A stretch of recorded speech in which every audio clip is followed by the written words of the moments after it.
When faced with any shot around the green, we need to have a game plan on what sort of shot we're going to play. I'm down at the short game practice area over here, and you can see that I have 4 different shots in front of me.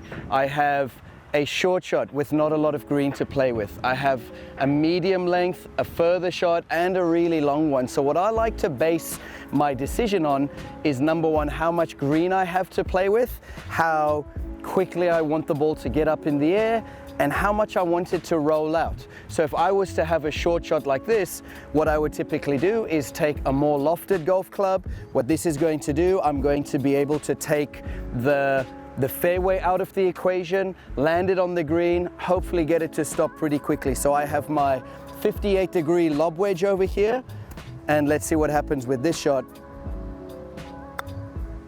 Goes up into the air, lands really quickly, nestles up pretty close. Next shot, I've got a little bit more green to play with, so I could take my lofted club, try and throw it up in the air, try and get it to stop quicker.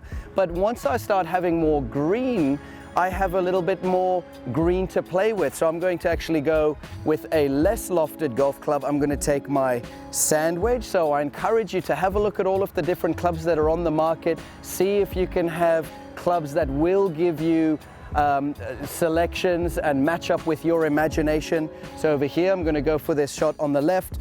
There's a little bit more green to play with, so I'm going to try and fly this a little bit further.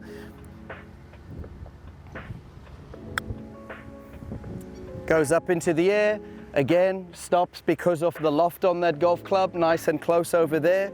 And now, as these shots get a little bit further, I have more green to play with. So again, if I have more green to play with, it would make more sense for me to take a little bit more loft off the golf club, try and get it landing on the green, have my little routine, visualize the shot that I want to hit. So from here, a little bit further, lands on the green, and you can see it's just going to roll out, and then I'm taking all of the variables out of this. I'm not bringing up a shot that might, with more loft, hit on top of the golf ball, roll too far. So I'm choosing spots where I want these balls to land, which we will touch on a little bit later. And now I've got all of the green to play with. So if I can just get this landing on the green, you'll just see how it rolls out. It's going to roll a little bit more. What you can't see too much from here is the slope at the end over here, so it's going to take a little bit more roll. So these are the shots that we need to play around the green. We need to have imagination around the green, and we need to practice it with imagination in mind.